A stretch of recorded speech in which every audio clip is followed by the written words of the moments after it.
પાટણમાં અકસ્માતની ઘટના બની હતી અને જેમાં 4 લોકોના મોત નીપજ્યા હતા। સમાચાર પાટણથી પ્રાપ્ત થઈ રહ્યા છે। અકસ્માતમાં 4 લોકોના મોત થયા। અકસ્માત સર્જાયો જેમાં રાધનપુર હાઈવે પર ગમખ્વાર અકસ્માત સર્જાયો। રાપર આણંદ એસટી બસ અને ટ્રક વચ્ચે અકસ્માતની ઘટના બની। અકસ્માતમાં 4 લોકોના મોત થયા છે।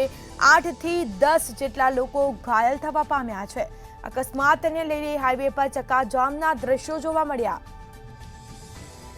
જે બાદ 108 ને જાણ કરવામાં આવી હતી। પોલીસ પણ ઘટના સ્થળે આવી પહોંચી હતી। ઈજાગ્રસ્ત લોકોને સારવાર અર્થે હોસ્પિટલ લઈ જવામાં આવ્યા હતા। તો આ સાથે 8 થી 10 લોકો ઈજાગ્રસ્ત થયા। તેઓને તાત્કાલિક સારવાર અર્થે હોસ્પિટલ લઈ જવામાં આવ્યા। 108 ની મારફતે તમામ ઈજાગ્રસ્ત લોકોને સારવાર અર્થે હોસ્પિટલ લઈ જવામાં આવ્યા હતા। અકસ્માતમાં 4 લોકોના મોત થયા છે જ્યારે 8 થી 10 જેટલા લોકો ઈજાગ્રસ્ત થયા।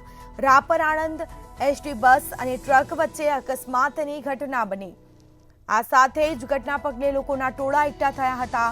પોલીસને પણ જાણ કરવામાં આવી હતી। પોલીસ કાફલો પણ ઘટના સ્થળે આવી પહોંચ્યો હતો અને જે બાદ તપાસ પણ કરવામાં આવી। તો એસટી બસ અને ટ્રક વચ્ચે અકસ્માત સર્જાયો। રાધનપુર હાઈવે પર ગમખ્વાર અકસ્માતની ઘટના બની। પાટણમાં અકસ્માતમાં 4 લોકો મોતને ભેટ્યા। અકસ્માતને લઈને હાઈવે પર ચક્કાજામના દ્રશ્યો પણ જોવા મળ્યા। આ સાથે લોકોના ટોળા એકઠા થયા હતા ઘટના સ્થળે। આ સીધા દ્રશ્યો અમે આપને બતાવી રહ્યા છે। આણંદ રાપર બસ જે છે એસટી બસ અને ટ્રક વચ્ચે અકસ્માત સર્જાયો। તો અકસ્માતને લઈને હાઈવે પર ટ્રાફિક જામના દ્રશ્યો જોવા મળ્યા હતા। 108 ને પણ જાણ કરવામાં આવી। ઈજાગ્રસ્ત લોકોને સારવાર અર્થે હોસ્પિટલ લઈ જવામાં આવ્યા।